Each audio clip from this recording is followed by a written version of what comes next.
A Salut Ocular parlem de l'estrabisme.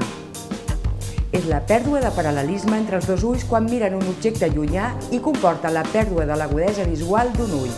El seu diagnòstic precoç en els nens, sempre abans dels 6 anys, pot evitar l'aparició de l'ambliopia, més coneguda com ull gandul. La doctora Elena Barraquer, oftalmòloga i directora mèdic del Centre d'Oftalmologia Barraquer, ens explica com s'opera. La cirurgia de l'estrabisme ha fet un gran avenç a l'actualitat.